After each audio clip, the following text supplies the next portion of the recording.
Hello guys, तो कैसे हैं आप सब लोग। Today we are starting a important chapter of class 11 chemistry chapter 2 atomic structure. Atomic, in this chapter we will normally discuss about the structure of atom. Now you already studied in previous classes that atom have three subatomic particles, that is proton, electron and neutron. After that you studied about the Thomson model, Rutherford model, that you studied already in previous classes. This class 11 we will normally study about the Bohr's model. Which model? Bohr's model. Bohr's model of, or you can say Bohr's atomic model. There was some limitation of some drawbacks in Rutherford model, so we will study about this Bohr's model. Before that we study some basic things, like as you know the mass of proton is 1.67 into 10 to the power minus 27 kg. Mass of neutron is also approximately same, 1.67 into 10 to the power minus 27 kg. And mass of electron is 9.1 into 10 to the power minus 31 kg. So student, you can see the difference here. Here mass of proton is 10 to the power minus 27 kg, mass of neutron is 10 to the power minus 27 kg, but mass of electron is 10 to the power minus 31 kg. It means the mass of electron is 1000 times lower than mass of proton and neutron. कि जो electron का मास है वो 1000 times कम है किससे? Proton and neutron के मास से. इलेक्ट्रॉन का मास क्या है? कम है. ठीक है. So if you take the their relative masses, so in our chemistry, in physics normally we will use these terms, but in our chemistry we will use the relative mass concept. Relative mass of proton is 1, relative mass of neutron is also 1, and relative mass of electron is 0. हमने इसको 0 क्यों बोला बच्चों? क्योंकि हमने देखा कि the mass of electron is, जो मास ऑफ इलेक्ट्रॉन है वो क्या है? प्रोटॉन और न्यूट्रॉन के मास से 1000 टाइम्स कम है. Same we will talk about their charges. Charge of proton is plus 1.6 into 10 to the power minus 19 coulomb. Charge of electron is minus 1.6 into 10 to the power minus 19 coulomb. Charge of electron and proton is same ना, same in magnitude. Value क्या है? Same है, but sign क्या है? Opposite है. Proton is positively charge, we can't say it ना, and electron is negatively charge.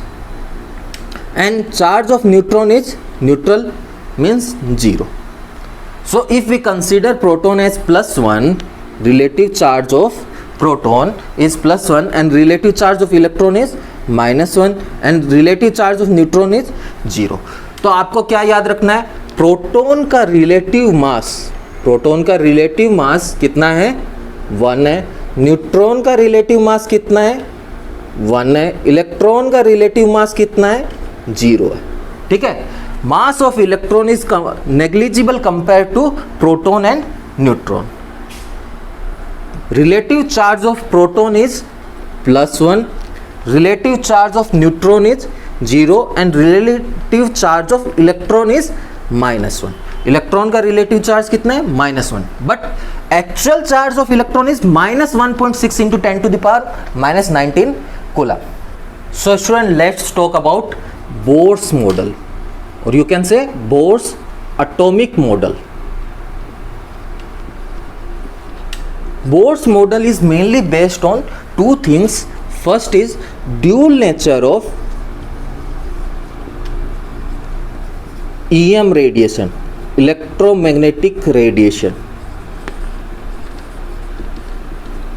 First thing, Bohr model depends upon dual nature of electromagnetic radiation, and second depends on results of spectra results.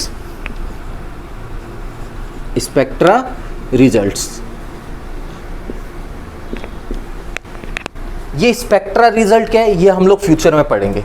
कि जब हम लोगों ने hydrogen like elements लिए थे, hydrogen like elements means that have only one electron, जब हम लोगों ने हाइड्रोजन लाइट एलिमेंट लिए, उसके ऊपर जब हमने लाइट इमिट की तो कितना स्पेक्ट्रम एब्जॉर्ब हुआ या कितना स्पेक्ट्रम एमिट हुआ, ये सब की स्टडी पे बेस है. But first we will talk about this dual nature of electromagnetic radiation.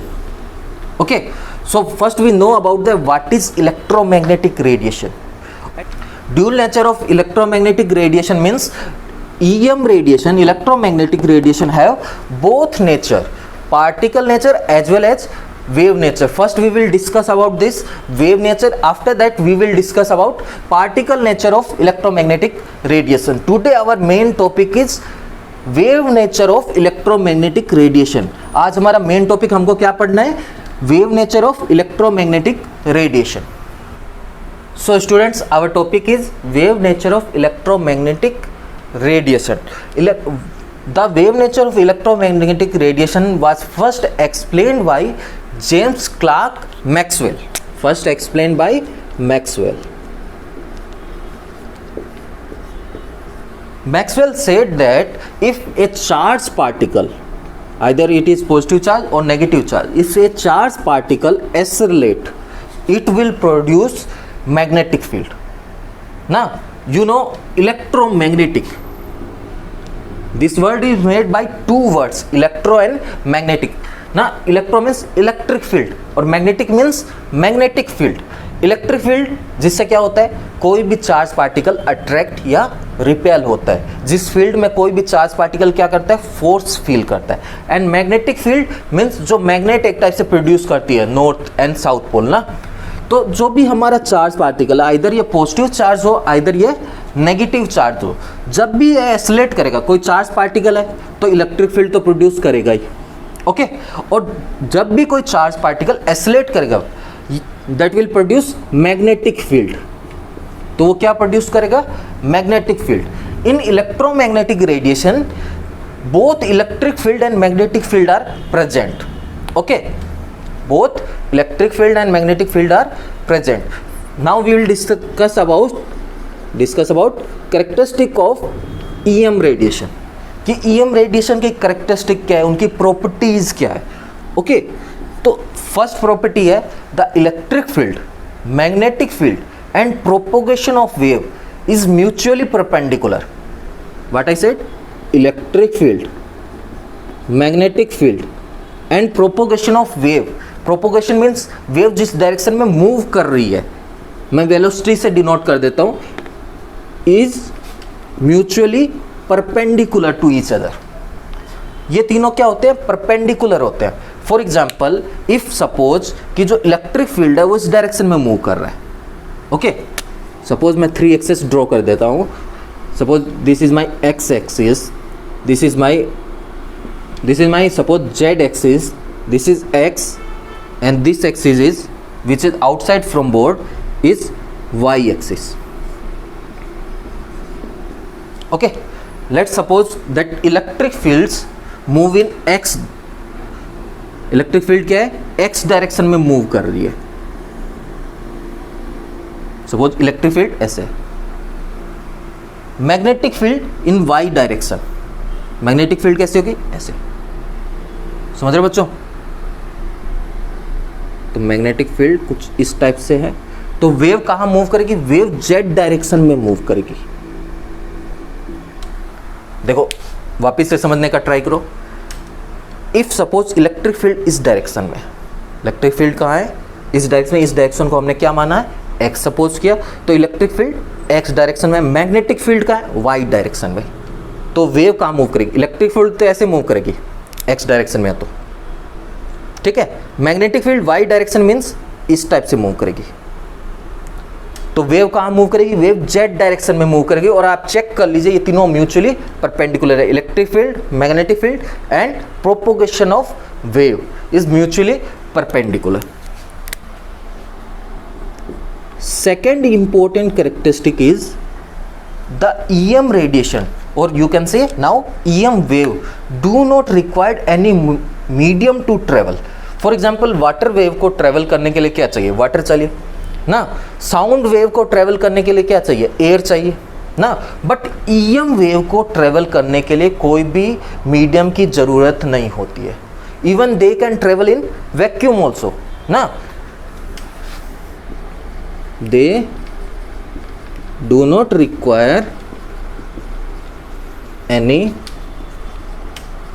Medium to travel, इनको ट्रैवल करने के लिए कोई भी मीडियम की ज़रूरत नहीं होती, मीन्स वैक्यूम में भी ट्रैवल कर सकते हैं। एग्जाम्पल लाइट ना, सनलाइट जब अर्थ पे आती है तो सनलाइट और अर्थ के बीच में क्या है, वैक्यूम है, बट फिर भी वो क्या करती है, ट्रैवल करती है। ओके, देन एग्जाम्पल देख लेते हैं ईएम वेव के, gamma ray, X ray, UV, visible light, infrared, microwave, radio wave means am और एफएम ना, am wave also, FM wave also, and after that long radio wave. तो ये सब किसका एग्जाम्पल है, ये सब ईएम वेव्स का एग्जाम्पल है। ईएम वेव्स का मीन्स क्या है, सिंपली आप इतना समझ लीजिए, देखिए मैंने ये सिंपल स्ट्रक्चर में डिफाइन किया है। ओके, एक्चुअली में इनका प्रोपोगेशन जो है वो क्या होता है, थोड़ा कॉम्प्लेक्स होता है, बट हम लोग अपनी सिंप्लीफिकेशन के लिए हम लोग सपोज कर लेते हैं कि EM wave consist to field, electric field and magnetic field, which are perpendicular to each other, and the propagation of wave is also perpendicular to both of them. Okay, तो हमने सपोज कर लिया electric field, magnetic field और propagation of wave क्या है, perpendicular है। Then next point we studied about that they do not required any medium to travel. Okay, और ये सब हमारे क्या है, एग्जाम्पल है। So my dear students, for study a wave you must know some important terms about the wave. First term is wavelength.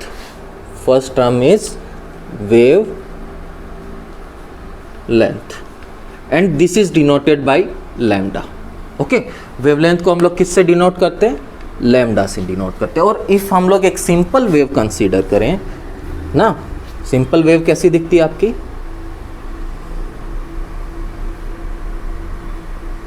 Okay, तो wave की length कैसे डिफाइन करेंगे, ये जो मैक्सिमम पॉइंट होते हैं इसको हम बोलते हैं क्रेस्ट, और ये जो मिनिमम पॉइंट है इसको हम बोलते हैं थ्रोट्स। ओके, तो हम लोग वेव की लेंथ को कैसे डिफाइन करते हैं, the distance between, wavelength is defined as the distance between two consecutive, और you can say two successive crest और two successive troughs is known as wavelength. दो मैक्सिमा के बीच की जो डिस्टेंस है, यहां से यहां तक की डिस्टेंस, या फिर दो मिनिमा के बीच की जो डिस्टेंस है, उसको हम लोग क्या बोलते हैं, वेवलेंथ बोलते हैं। Understand, it is defined as the distance between two crest और थ्रोट्स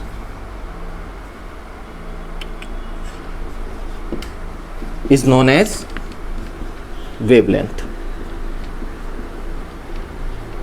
और ये क्या है, लेंथ है, तो लेंथ की यूनिट क्या होगी, यूनिट क्या हो सकती है लेंथ की, मीटर, किलोमीटर, माइक्रोमीटर, नैनोमीटर। मैं सिंपली इफ एसआई यूनिट की बात करूं तो क्या होगी, metre. Okay, second, I forgot to tell one thing. Okay, speed.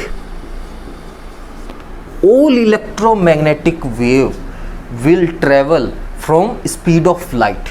जितनी भी आपकी इलेक्ट्रोमैग्नेटिक वेव है, कोई सी हो, X ray, gamma ray, radio wave, FM, am, microwave, सबकी स्पीड कितनी होती है, स्पीड ऑफ लाइट के इक्वल होती है। ओके, सो मैं डायरेक्टली लिख रहा हूं कि speed of all electromagnetic radiation or all electromagnetic wave is equal to speed of light, that is 3 into 10 to the power 8 meter per second। जितनी भी EM वेव है सबकी स्पीड किसके इक्वल होगी, 3 into 10 to the power 8 metre per second. और next important term is frequency. Frequency is denoted by new, ये V नहीं है, ठीक है, वी तो कुछ इस टाइप से होता है ना, ये थोड़ा सा ऐसे टेढ़ा है, क्या प्रोनाउंस करोगे, न्यू, एन यू। ओके, तो frequency, the number of wave passing from a point in 1 second is known as frequency. क्या बोल रहे हैं हम लोग, एक सेकेंड में जितनी नंबर ऑफ वेव यहाँ से पास हो रही है एक पॉइंट से, वो हमारी क्या है, फ्रीक्वेंसी है। The number of wave passing from a point in 1 second, the number of waves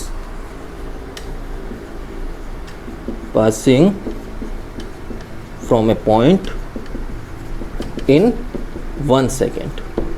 तो 1 सेकेंड में जितनी वेव पास होगी वो हमारी क्या है, वेवलेंथ है, सॉरी वो हमारी क्या है, फ्रीक्वेंसी है।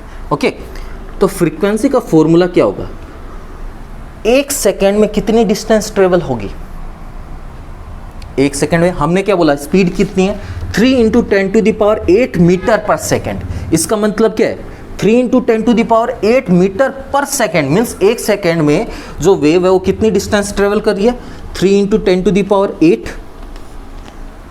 ओके, और एक वेव की लेंथ कितनी है हमारी, लैम्डा। इफ हम लोग स्पीड को लैम्डा से डिवाइड कर देंगे, स्पीड का मतलब क्या है, एक सेकेंड में इतनी लेंथ ट्रेवल हो रही है ना, तो हमारे पास टोटल लेंथ आ गई। ठीक है, हमारे पास क्या आ गई, टोटल लेंथ आ गई, एक सेकेंड में इतनी लेंथ यहाँ से क्या हो रही है, क्रॉस हो रही है।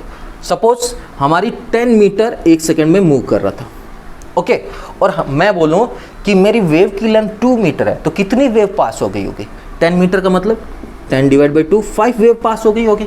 तो जितनी टोटल लेंथ ट्रेवल हुई है, इफ उसमें हम लोग एक वेव की लेंथ का डिवाइड कर दे ना, वेवलेंथ का डिवाइड कर दे, तो हमारे पास क्या आ जाएगी, फ्रीक्वेंसी आ जाएगी। आपको फ्रीक्वेंसी का फॉर्मूला याद कर लेना है, nu equal to c/λ, where nu is frequency, c is speed of light and lambda is wavelength. Okay, and और one more important term is wave number, wave number. Okay, wave number is number of wave present in unit length, number of waves present in unit length.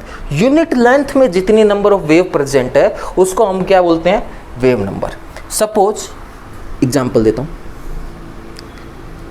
Suppose जो हमारी wave है इसकी जो length है, हमने बोला यहाँ से आप यहाँ मेजर कर सकते हैं, यहाँ से यहाँ में मेजर कर सकते हैं, और आप यहाँ से यहाँ भी मेजर कर सकते हैं, तो ये भी आपका कितना आएगा, लैम्डा आएगा। ये तीनों इक्वल आएंगे। आप चाहे 2 मैक्सिमा के बीच की डिस्टेंस फाइंड कर लीजिए, चाहे 2 मिनिमा के बीच की, या यहाँ से यहाँ तक की डिस्टेंस फाइंड कर लीजिए, तो भी कितना आएगा, आपका लैम्डा ही आएगा। ओके, सपोज ये जो वेव है इसकी लेंथ है आपकी 0.5 मीटर, 0.5 मीटर। तो क्या आप मुझे बता सकते हैं कि 1 मीटर में कितनी वेव आएगी? सिंपली कितनी वेव आएगी, 2। कैसे फाइंड किया होगा आपने, 1 डिवाइड बाय 0.5, सिंपली यही किया ना। तो हमने क्या बोला है, wave number is number of wave present in unit length. If हमारे पास लेंथ कितनी है, 1 है, तो उसमें जितनी नंबर ऑफ वेव प्रेजेंट है उसको हम लोग क्या बोल रहे हैं, wave number. And wave number is denoted by nu bar. ये न्यू के ऊपर एक लाइन बना दी है, क्या बोलते हैं इसको, nu bar. And formula of nu bar equal to 1/λ। Nu bar is 1/λ। Common unit में यहाँ पे लैम्डा हम सेंटीमीटर में पुट करते हैं, बट मैं वो फॉलो नहीं करता हूँ। मैं कौन सी यूनिट को फॉलो करता हूँ, मैं एसआई यूनिट को फॉलो करता हूँ। और मैं बोलता हूँ कि लैम्डा आप किस में पुट करेंगे, मीटर में पुट करेंगे, क्योंकि लेंथ की यूनिट एसआई यूनिट में क्या है, मीटर। ओके, अच्छा हमने यूनिट की बात नहीं की, फ्रीक्वेंसी की। फ्रीक्वेंसी की यूनिट क्या होगी, स्पीड की यूनिट क्या होती है, मीटर पर सेकेंड ना, या इसको आप ऐसे लिख सकते हैं, मीटर (10⁻⁻1). लेंथ की यूनिट मीटर, मीटर से मीटर कैंसिल, तो आपकी फ्रीक्वेंसी की यूनिट क्या हो जाएगी, सेकेंड इनवर्स। और सेकेंड इनवर्स को हम लोग हर्ट्ज लिखते हैं, सिंबल है HZ। ठीक है, क्या प्रोनाउंस करेंगे, हर्ट्ज। ओके, क्या प्रोनाउंस करेंगे आप इसको, हर्ट्ज। आप सिंबल में फ्रीक्वेंसी का जो यूनिट है उसको सेकेंड इनवर्स भी लिख सकते हैं या फिर क्या लिख सकते हैं, हर्ट्स। तो आई होप आपके कॉन्सेप्ट क्लियर हो गए होंगे। अब हम कुछ क्वेश्चन करेंगे इस पे बेस, ठीक। So students, our question is calculate the frequency of red light having wavelength 750 nanometre. Okay, तो हमको क्वेश्चन में गिवन क्या है, wavelength is denoted by lambda equal to 750 nanometre and you have to find the frequency. आपको क्या find करना है बच्चों, फ्रीक्वेंसी। तो फ्रीक्वेंसी का फॉर्मूला लगाएंगे, frequency equal to nu equal to C divide by lambda. The value of C, speed of light, C is speed of light that is 3 into 10 to the power 8 metre per second and value of lambda is 750 nanometre. यहाँ पे unit क्या है, nanometre. आपको इसको किस में change करना पड़ेगा, मीटर में, क्योंकि आपकी जो स्पीड है वो किस में है, मीटर पर सेकेंड में। तो आपको ये भी किस में चेंज करना पड़ेगा, मीटर में। तो नैनो मीन्स होता है 10 to the power -9। ओके, तो इफ आप इसको मीटर में चेंज करना चाहते हैं तो नैनो की वैल्यू पुट कर दीजिए 750 into 10 to the power -9 metre. Okay, तो अब आप इसको सिंपली सोल्व कर लेंगे। सोल्व करके बताऊँ मैं बच्चों, 3 divide by 750 into 10 to the power 8, ये -9 ऊपर जाएगा तो 10 to the power +9 ऐड हो जाएंगे, ठीक है। और भी सिंप्लीफाई करना चाहें तो इसको क्या मान सकते हैं आप, 10 ऊपर जाएगा तो 10 to the power -1, तो इसको आप हटा सकते हैं। इसको मान लीजिए 775 इंटू 10 और 10 to the power 1 ऊपर जाएगा तो -1। इसको तो आप सिंपली सोल्व कर सकते हैं 7/3/75। और करना हो तो कैंसिल कर लीजिए 3 से, 3 1 जा 3, 25 3 जा 75, 1/25 इंटू 10 to the power कितना हो जाएगा बच्चों, 16। Okay, and 1/25 is 0.04 into 10 to the power 16। Okay, और आप मॉडिफाई कर सकते हैं। हम नॉर्मली जो आंसर देते हैं, एक कॉन्सेप्ट मुझे आपको बताना है कि जब भी आप ये पावर में आंसर लिखे तो आप एक चीज़ का याद रखिए, पॉइंट से पहले 1 डिजिट होनी चाहिए। 1 डिजिट 0 नहीं होनी चाहिए, 1 to 9 के बीच में होनी चाहिए। तो मैं इस पॉइंट को इस यहाँ से यहाँ मूव करा लूँ तो मैं क्या करूँगा, 4 इंटू, इफ पॉइंट को हम राइट साइड में मूव कराते हैं तो पावर में माइनस करते हैं, और इफ लेफ्ट में जाते हैं तो ऐड करते हैं। ओके, तो कितनी डिजिट मूव कराई मैंने, 1 2। ओके, तो 2 माइनस कर दीजिए, 16 - 2 14। ये आपका आंसर हो जाएगा 4 into 10 to the power 14। Unit क्या होती है फ्रीक्वेंसी की, हर्ट्स। इफ सेम क्वेश्चन में आपको पूछता वेव नंबर क्या है, ओके, सेम क्वेश्चन में आपको क्या पूछता, wave number. Wave number is denoted by nu bar and formula of wave number is 1/λ। तो अब बस वैल्यू पुट कर दिए, 1 divide by 750 into 10 to the power -9, और आप खुद के समझने के लिए यूनिट में यहाँ पे मीटर इनवर्स लिख लीजिए। ओके, तो अब इसको जब सोल्व करेंगे तो आंसर आ जाएगा। कैसे सोल्व करेंगे, सेम 10 to the power 9 ऊपर जाएगा तो 10 to the power 10, और सपोज ये 10 to the power 1 है, ऊपर गया तो -1 divide by 75, 1/75 into 10 to the power 9। इसको आप सोल्व कर लीजिए, आंसर आ जाएगा। ठीक है, चीज़ें सिंपल है, बस आपको समझना है कि ईएम वेव क्या है, उसकी प्रॉपर्टी क्या है। ईएम वेव की प्रॉपर्टी मैं एक बार फिर से आपको याद दिला देता हूँ। ठीक है, लेक्चर ख़त्म हो गया है ना।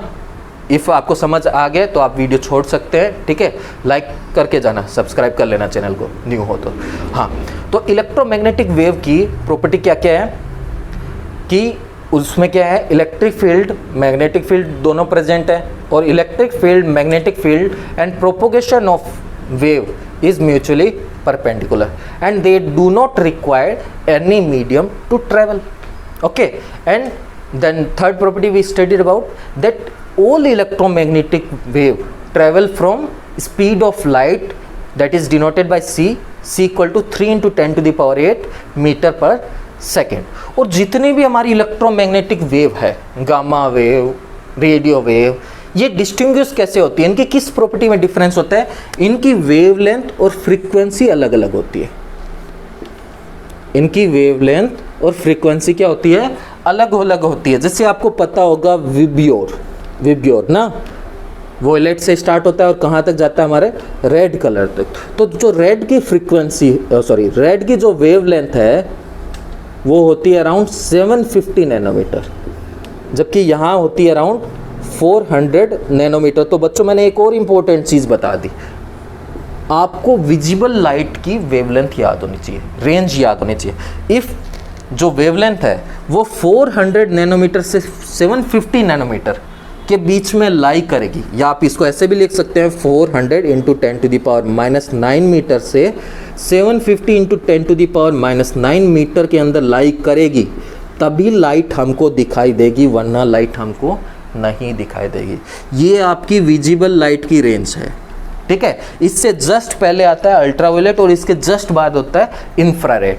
इंफ्रारेड के बाद में आपकी माइक्रोवेव है, माइक्रोवेव के बाद में आपकी रेडियो वेव है, ठीक है। और यहाँ पे अल्ट्रावायलेट होता है, इससे पहले आपका एक्सरे है और एक्सरे पे से पहले गामा रे, ठीक है। तो आपको याद हो जाना चाहिए कि पहले कौन है आपका गामा रे, उसके बाद एक्सरे, उसके बाद आपका यूवी के बाद आपका आता है विजिबल लाइट ना, उसके बाद आपका इंफ्रारेड, उसके बाद आपका माइक्रोवेव, देन आपकी रेडियो वेव। रेडियो में आपका पहले एफएम है, देन आपका एएम है, देन लॉन्ग रेडियो वेव है। और जैसे जैसे आप आगे जा रहे हैं, राइट साइड में मूव कर रहे हैं, आपकी क्या हो रही है, वेवलेंथ इंक्रीज हो रही है। और आपने अभी भी नोटिस किया होगा frequency equal to c by lambda means frequency is inversely proportional to wavelength. If wavelength increase होगी तो फ्रीक्वेंसी क्या होगी, डिक्रीज होगी। तो मैं ऐसा बोल सकता हूँ कि जब मैं यहाँ से यहाँ जा रहा हूँ, ठीक है, लेफ्ट टू राइट जब मैं मूव कर रहा हूँ, तो मेरी वेवलेंथ तो इंक्रीज हो रही है बट फ्रीक्वेंसी क्या हो रही है, डिक्रीज हो रही है। ये चीज़ याद रखना। विजिबल लाइट की रेंज क्या है, वेवलेंथ की रेंज क्या है, 400 to 750 नैनोमीटर।